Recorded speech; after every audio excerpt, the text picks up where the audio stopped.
Hello student, welcome back to my channel Samrat academy student. मेरा नाम आकाश। मेरे प्यारे विद्यार्थियों, जितने बच्चे 2023 बोर्ड एग्जाम की तैयारी कर रहे हो, तो टारगेट आप लोगों ने बनाया होगा 100%, 95% का, क्योंकि मेरा ही टारगेट 95% है। मैं क्योंकि इसी बेस पे मान के तैयारी करा रहा हूँ। आज मैं आप लोगों को हिंदी के महत्वपूर्ण ऐसे बहुविकल्पीय प्रश्न बताने वाला हूँ कि जो कि एग्जामिनर भी कंफ्यूज हो जाएगा। ठीक है, जो आप लोगों को पेपर बनाने वाला रहेगा वो भी आप लोगों को मतलब कहीं से भी बनाएगा तो यहाँ से क्वेश्चन आना तय है। समझ लिया, यह प्रश्न 100% आएगा। मैं ऐसे ही नहीं लिखा हूँ, 100% आएगा। आगे वीडियो देखोगे, लास्ट तक वीडियो देखते थे, आपको समझ में आ जाएगा। ठीक है, किस प्रकार के प्रश्न लिया हूँ आपको समझ में आ जाएगा आगे 5 मिनट में। ठीक है, बस आप वीडियो को पूरा देख लो और आप कहोगे कि हाँ, कोई वीडियो आपने बनाया है बहुत अच्छे तरीके से। ठीक है, जैसा बता रहा हूँ ऐसा आप काम करो। ठीक है, ये भी प्रश्न मिस मत करना, सारे प्रश्न को देखो। आज वीडियो में मैंने टारगेट रखा है 500 लाइक का, देखते हैं कितने लोग करते हैं। ठीक है, तो चलो पहला प्रश्न स्टार्ट करते हैं। वीडियो को लाइक नहीं है तो लाइक कर दो, चैनल पर नहीं तो चैनल को सब्सक्राइब कर दो। ठीक है, देखो पहला प्रश्न क्या है। आगे तो ऐसे ऐसे प्रश्न लिया हूँ कि आप सोचोगे, आप कहोगे, खुद कहोगे कि हाँ, आपने बहुत अच्छा प्रश्न लिया है। और देखिए पहला प्रश्न में पढ़ता हूँ, कह रहा है कि चिंतामणि निबंध संग्रह है। देखिए चिंतामणि जो है वो निबंध है। ठीक है, संग्रह है किसका, तो आचार्य रामचंद्र शुक्ल का निबंध है कि महावीर प्रसाद द्विवेदी जी का निबंध है कि यशपाल जी का निबंध है कि जैनेन्द्र जी का निबंध है। अब देखिए ये जो प्रश्न है ना, बहुत हाईलाइटेड प्रश्न है, चिंतामणि। ठीक है, हर साल एग्जाम में आया हुआ है। ठीक है, इस बार ऑब्जेक्टिव आएगा। ठीक है, और अगली बार लिखने के लिए आता था कि चिंतामणि किसकी निबंध संग्रह है, तो वहां पे लिखना पड़ता था, लेकिन ऑब्जेक्टिव इस बार आएगा और बहुत इंपॉर्टेंट क्वेश्चन है। ठीक है, अगर आपको मालूम है तो कमेंट करके जल्दी बताइए क्या होगा राइट आंसर इसका। देखिए चिंतामणि निबंध संग्रह जो है वो रामचंद्र शुक्ल जी के, मतलब पहला ऑप्शन जो है इस प्रश्न का राइट आंसर हो जाएगा। ठीक है मेरे प्यारे बच्चों, और इसी के साथ देखिए अगला क्वेश्चन जो अगला बहुत ज्यादा इंपॉर्टेंट है। और सबको मालूम है कि कलम का सिपाही की रचना किसने की। देखिए कलम का सिपाही ये रचना है।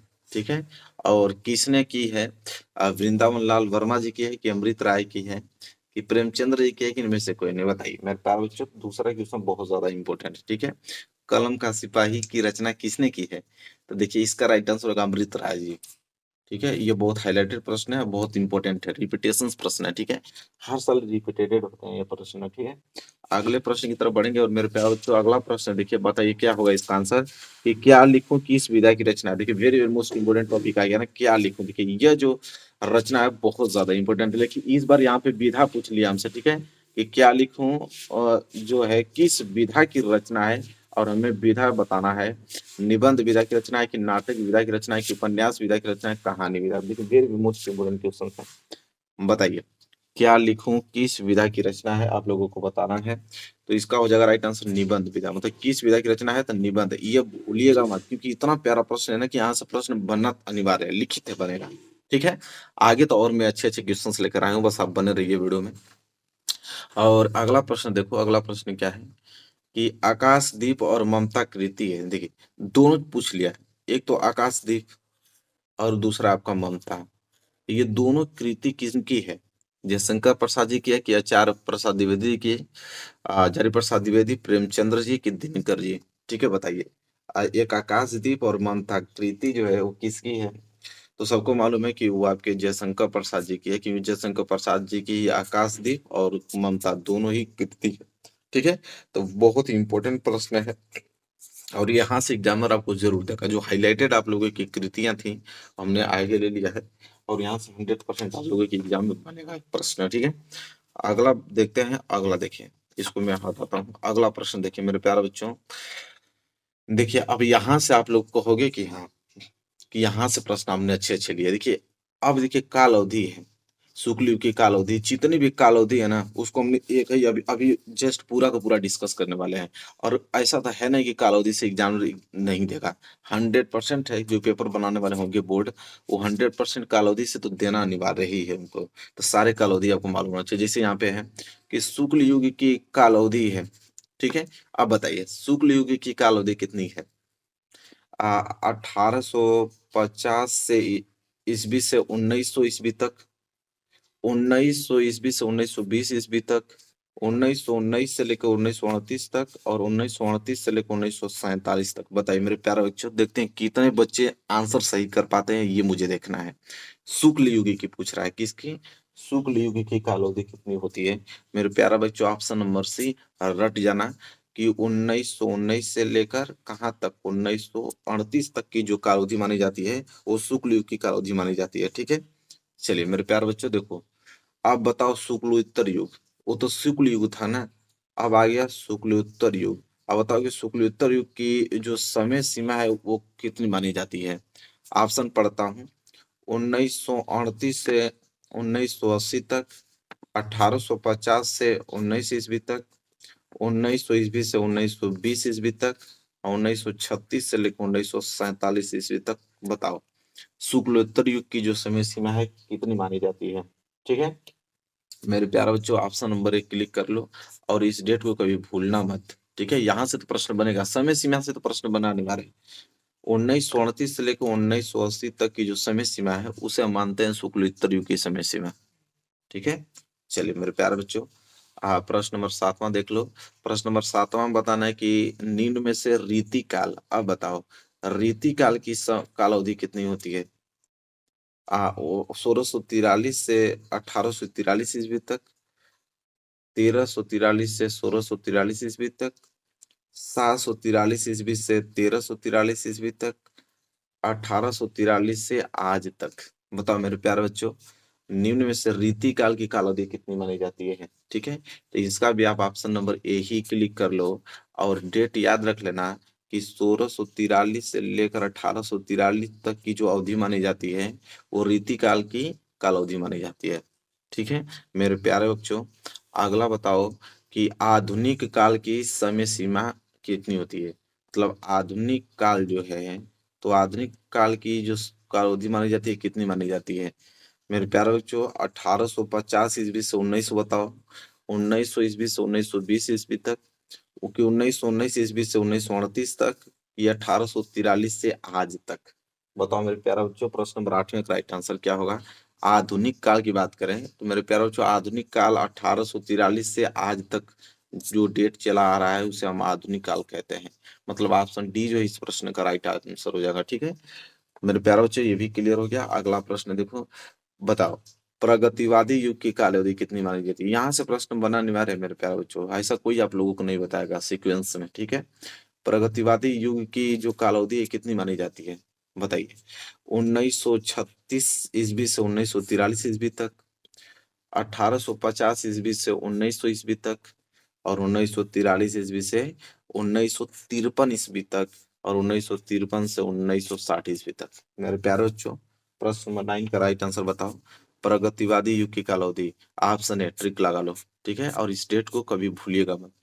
1936 से लेकर 1943 ईस्वी तक जो अवधि मानी जाती है वो प्रगतिवादी युग की काल अवधि मानी जाती है। ठीक है, चलिए मेरे प्यारे बच्चों, अगले प्रश्न की तरफ बढ़ेंगे। प्रश्न नंबर 10वां बताइए कि प्रगतिवादी युग की काल अवधि कितनी होती है?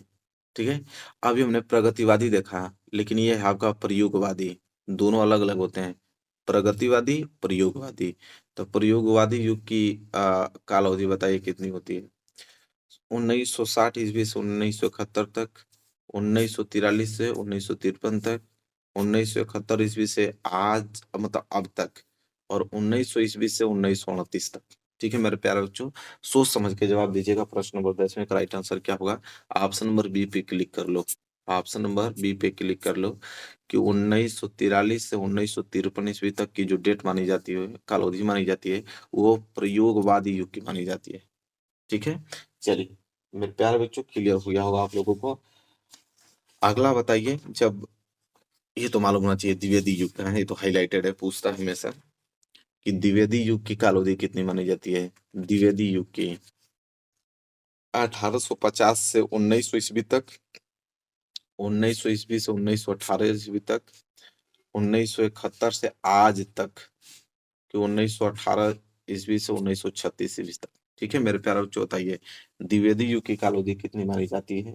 और बहुत प्यारा प्रश्न है, ऑप्शन बी पे क्लिक कर लो, जल्दी से क्लिक कर लो कि 1900 ईस्वी से 1938 तक की ईस्वी जो मानी जाती है वो द्विवेदी युग की काल अवधि मानी जाती है। ठीक है, चलिए अब देखिए, काल अवधि से हो गया ना, काल अवधि से तो एग्जामिनर देगा ही देगा, इसी तरह विशेषताएं से भी एग्जामिनर देगा। ठीक है, अब विशेषताएं या प्रवृत्तियां की बारी आ गई। ठीक है, और देखिए ऐसा वीडियो आपने पूरे यूट्यूब पे नहीं देखा जिस प्रकार से सेकेंड्स में आप लोगों को बता रहा हूँ, ये एक प्रश्न यहाँ से छूटेगा नहीं, एग्जामिनर देगा ही देगा। ठीक है, देखिए निम्न में से रीतिकाल पूछा है कि निम्न में से रीतिकाल की जो प्रवृत्तियां हैं या विशेषताएं कौन सी हैं। चार ऑप्शन दिया है, बताना है कि रीतिकाल की प्रवृत्तियां विशेषताएं। पहला है कि श्रृंगार रस की प्रधानता, दूसरा है कि काव्य में कला पक्ष की प्रधानता, तीसरा है कि विकल्प ए तथा विकल्प बी दोनों, और ऑप्शन डी है कि देश प्रेम की भावना। बताइए मेरे प्यारे बच्चों की रीतिकाल की मुख्य प्रवृत्तियां विशेषताएं कौन सी हैं। तुरंत आप क्लिक करोगे इस वाले पे, क्योंकि श्रृंगार रस की प्रधानता भी आप लोगों की रीतिकाल की ही विशेषता होती है, और काव्य में कला पक्ष की प्रधानता, इसलिए मतलब विकल्प ए तथा बी दोनों सही होगा। ठीक है, मतलब ऑप्शन सी जो इस प्रश्न का राइट आंसर हो जाएगा। ठीक है मेरे प्यारे बच्चों, याद रखिएगा। और आगे प्रश्न अगर हम बढ़ेंगे तो अगला प्रश्न में पूछ दिया कि आधुनिक काल, अभी हमने रीति काल देखा ना, अब आगे आपका आधुनिक काल, क्या इसमें पूछ दिया कि आधुनिक काल की विशेषता कौन सी होगी। तो देखते हैं कि आधुनिक काल की विशेषता कौन सी होगी। और जैसा कि देख पा रहे हो ऑप्शन पहला यहाँ पे है कि जीवन की यथार्थ की प्रधानता, और दूसरा है कि बौद्धिकता की प्रधानता, तीसरा है कि विकल्प ए तथा बी दोनों, और डी है कि मैथिली शरण गुप्त। तो देखो इसका भी राइट आंसर यही होगा, विकल्प ए तथा बी दोनों, क्योंकि जीवन की यथार्थ की प्रधानता भी आपकी आधुनिक काल की विशेषता कहलाती है, और बौद्धिकता की प्रधानता भी आपकी आधुनिक काल की विशेषता कहलाती है, इसलिए विकल्प ए तथा बी दोनों होगा। और अधिकतर मैं किसी आपको बता देता हूँ कि जब भी प्रश्न में ए तथा बी दोनों आ जाए, इस प्रकार के प्रश्न आ जाए, तो हमेशा आंसर यही होता है। इस बात की आप लोग याद रखना, जब भी आपको आंसर समझ में नहीं आए कि क्या होगा, और विकल्प में अगर आपको ये दोनों दिया है तो उस पर ही क्लिक करके आना, एग्जाम में बता देता हूँ। ठीक है, चलिए मेरे प्यारे बच्चों अगला प्रश्न देखो। और अगला प्रश्न प्रयोगवाद आ गया कि निम्न में से प्रयोगवाद की प्रमुख विशेषताएं कौन सी हैं। और ऑप्शन है घोर व्यक्तित्व, ऑप्शन बी यथार्थवादी दृष्टिकोण, अब विकल्प ए तथा बी दोनों, और नारी के प्रति परिवर्तित दृष्टिकोण। अब तो आंख बंद करके ही इसको ही मारोगे आप लोग, क्योंकि देखो याद कर लो, प्रयोगवाद की जो यहाँ पे दो प्रमुख विशेषता पूछा है। और देखिए घोर व्यक्तिकता जो है वो तो आपका है ही, और यथार्थवादी दृष्टिकोण, ये दोनों जो हैं वो प्रयोगवाद की विशेषता होती है, इसलिए हम लोग विकल्प ए तथा बी दोनों पे क्लिक करेंगे। ठीक है, चलिए मेरे प्यारे बच्चों क्लियर हो गया। और क्वेश्चन नंबर क्या था आपका 14, बहुत इंपॉर्टेंट प्रश्न है। अगला प्रश्न देखोगे तो अब प्रगतिवादी आ गया।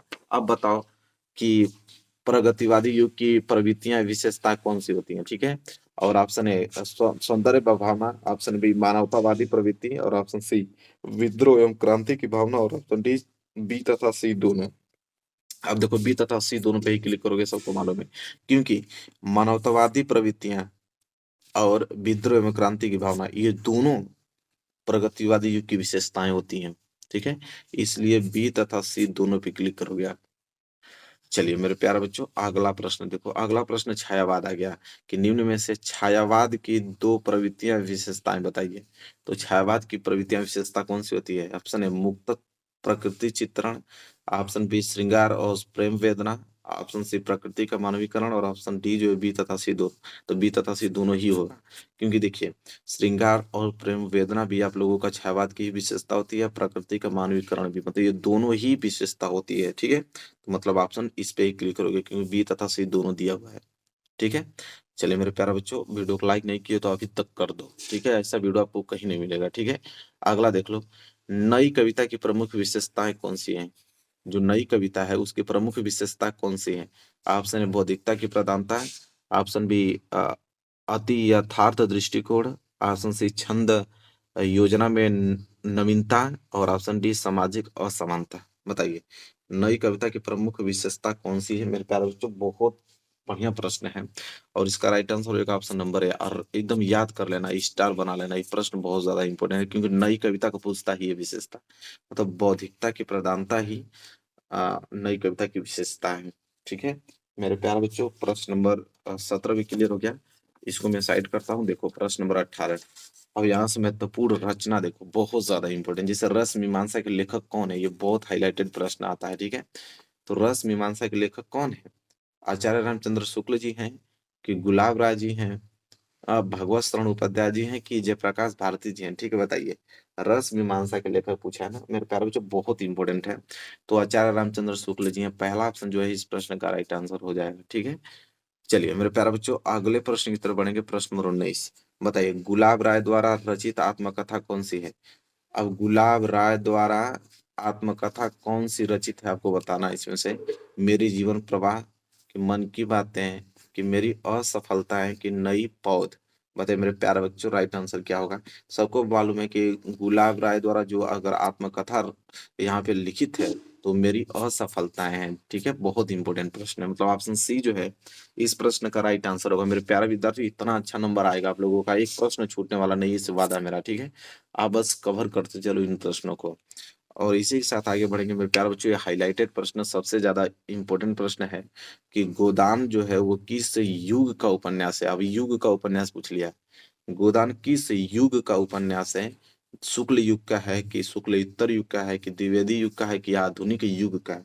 मेरे प्यारे बच्चों, बहुत प्यारा प्रश्न है। ठीक है, तो गोदान किस युग का उपन्यास है, शुक्ल युग का है। यह कभी भूलिएगा मत, एग्जाम तक आप लोग को भूलना नहीं है। एग्जाम तक क्या, आप याद कर लो तो कभी जिंदगी में ना भूलो, एग्जाम की तो बात ही छोड़ो।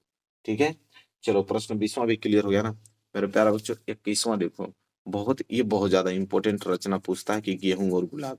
तो बताओ, गेहूं और गुलाब जो है वो किसकी रचना है मेरे प्यारे बच्चों। रामविलास शर्मा जी की है, कि राम वृक्ष बेनीपुरी की है, कि प्रेमचंद्र जी की है, कि महादेवी वर्मा। बताइए 21 का राइट आंसर क्या होगा मेरे प्यारे बच्चों। गेहूं और गुलाब किसकी रचना है, बहुत इंपॉर्टेंट प्रश्न है। तो आप तुरंत ट्रिक लगाओगे, राम वृक्ष बेनीपुरी जी की रचना है, क्योंकि राम वृक्ष बेनीपुरी। ठीक है, चलिए मेरे प्यारे विद्यार्थी, प्रश्न क्लियर हो गया ना। ये देखिए बहुत ज्यादा इंपॉर्टेंट, स्टार ही स्टार आप इस पे बना लीजिए। ठीक है, चलिए मेरे प्यारा बच्चों, 22, वर्फ की गुड़िया। देखिए मेरे प्यारे बच्चों, वर्फ की गुड़िया पूछा। वर्फ की जो गुड़िया है उसके रचनाकार कौन है।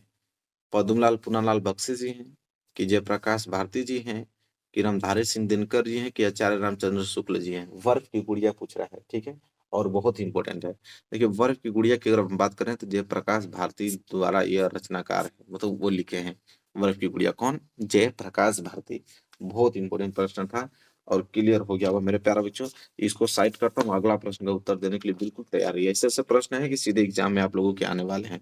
ठीक है, चलिए मेरे प्यारा बच्चों, क्वेश्चन नंबर 23 जो है वो है कि ठलुआ कलब।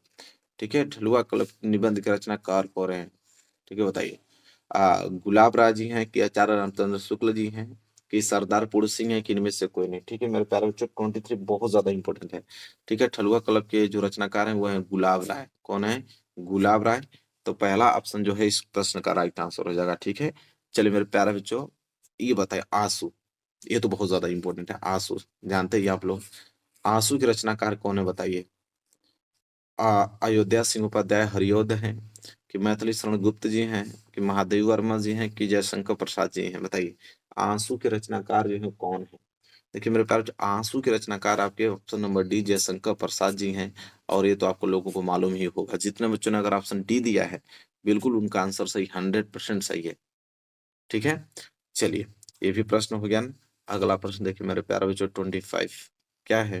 25 आधुनिक युग पूछा है, कि अगर आधुनिक युग की मीरा है, मतलब आधुनिक युग की मीरा किसे कहा जाता है। महादेवी वर्मा जी को, कि सुभद्रा कुमारी चौहान जी को, सुमित्रा कुमारी सिन्हा जी को, कि इनमें से कोई नहीं। बहुत हाईलाइटेड प्रश्न है। ठीक है, पूछता है कि आधुनिक युग की मीरा जो है किसे कहा जाता है। देखिए मेरे प्यारे, जो आधुनिक युग की मीरा की अगर हम बात करें तो आपके सबसे पहले नाम आएगा महादेवी वर्मा जी का, और यही है। महादेवी वर्मा को आधुनिक युग की मीरा कहा जाता है। ये प्रश्न बहुत ज्यादा इंपॉर्टेंट है मेरे प्यारे बच्चों, भूलना मत। ठीक है, 26 देखो, 26 तो रटा होना चाहिए, कि अर्धनारीश्वर के रचना जो रचयिता है कौन है। तो बताइए अर्धनारीश्वर के रचयिता कौन है। सुमित्रानंद पंत जी हैं, रामधारी सिंह दिनकर जी हैं, कि तुलसीदास जी हैं, कि मैथिली शरण गुप्त जी हैं। मेरे प्यारे बच्चों 26 very very most important question है। अर्धनारीश्वर के रचयिता कौन है मेरे प्यारे बच्चों, रामधारी सिंह दिनकर पे ही ट्रिक लगाओगे, क्योंकि ये रट रट गए होगे आप लोग इस प्रश्न को, अर्धनारीश्वर। ठीक है, चलिए मेरे प्यारे बच्चों 26 हो गया ना। 27 देखो, 27 कितना प्यारा प्रश्न है। मेरी तिब्बत यात्रा, देखो ध्यान से पढ़ो। मेरी तिब्बत यात्रा ये कृति है। ठीक है, किनकी कृति है बताइए। राहुल संकृत्यायन की है, जयशंकर प्रसाद जी की है, जैनेन्द्र जी की है, कि अज्ञेय जी की है। बताइए मेरी तिब्बत यात्रा आपका है, मेरी तिब्बत यात्रा किनकी कृति है मेरे प्यारे बच्चों। ऑप्शन है राहुल संकृत्यायन की है। ठीक है, राहुल संकृत्यायन की कृति है। बहुत इंपॉर्टेंट प्रश्न है और याद रखना एग्जाम तक पूरा। ठीक है, और अगला प्रश्न देखो मेरे प्यारे बच्चों 28। देखो प्रश्न 28 है मेरे प्यारे बच्चों। बताना है आप लोगों को कि निम्नलिखित कथनों में से कोई एक कथन सही है, उसे पहचान कर लिखना है, ठीक है। तो एक कोई ना कोई चारों में से कथन सही होगा, उसे पहचान कर लिखना है, और 3 कथन गलत होगा, ठीक है। जैसे पहला है यहाँ पे कि प्रेमचंद्र एक महाकवि के रूप में प्रसिद्ध हैं, ठीक है। और दूसरा है कि मुंशी प्रेमचंद्र का गोदान प्रसिद्ध उपन्यास है। तीसरा है कि गुनाहों का देवता बाबू गुलाब राय की रचना है, कि मैला आंचल राहुल संकीर्तन की काव्य कृति है। तो मेरे प्यारे बच्चों, इस 3 गलत होगा, 1 सही होगा, आपको बताना है। एक जो सही होगा वही आप लोगों को बताना है, ठीक है। तो देखिए मेरे प्यारे बच्चों, सबको मालूम है कि जो मुंशी प्रेमचंद्र जी हैं, उनका जो गोदान है वो प्रसिद्ध उपन्यास है, ठीक है। यही होगा राइट आंसर, बाकी ये तीनों गलत है। देखिए प्रेमचंद्र एक महाकवि के रूप में प्रसिद्ध है, बिल्कुल नहीं। देखो गुनाहों का देवता बाबू गुलाब राय की रचना है, नहीं। मैलाचल राहुल संक्रांत की काव्य कृति है, ये भी नहीं। मतलब तीनों गलत है, तो एक ही सही होगा कि मुंशी प्रेमचंद्र जो है का गोदान जो है वो प्रसिद्ध उपन्यास है, ठीक है। चलिए मेरे प्यारे बच्चों, अगला देखो, अगला भी यही आया है, आपको बताना है कि कौन सही है। निम्नलिखित कथनों में से कोई एक कथन सही है, उसे पहचान कर लिखना है। जैसे झूठा सच के लेखक रामविलास शर्मा है, कि आवारा मसीहा एक उपन्यास है, कि माधवी वर्मा एक उपन्यास लेखिका है, कि हंस पत्रिका के संपादक जो है मुंशी प्रेमचंद्र जी हैं। ठीक है, बताइए मेरे प्यारे बच्चों क्या होगा राइट आंसर इसमें से, मतलब कौन सा कथन सही है। तो देखिए यही कथन सही है, ऑप्शन डी वाला, क्योंकि जो हंस पत्रिका है उसके जो संपादक हैं वो मुंशी प्रेमचंद्र जी हैं। बाकी ये तीनों क्या है आपके गलत है, ठीक है। तो जो सही था वही पहचानना था, मतलब हंस पत्रिका के संपादक मुंशी प्रेमचंद्र जी हैं, ठीक है। चलिए मेरे प्यारे बच्चों, 30वां प्रश्न देखिए, और ये आज का लास्ट प्रश्न है, ठीक है, इस वीडियो का। उसने कहा था, देखो कितना प्यारा, उसने कहा था किस विधा की रचना है, बताइए। उपन्यास विधा की रचना है, कि या यथावृत्त, कि ऑप्शन सी कहानी, कि ऑप्शन डी आलोचना। उसने कहा था किस विधा की रचना है मेरे प्यारे बच्चों, बताओ। तो ऑप्शन सी कहानी विधा की रचना है, भूलिएगा मत, क्योंकि एग्जाम लायक प्रश्न है, बहुत इंपॉर्टेंट है।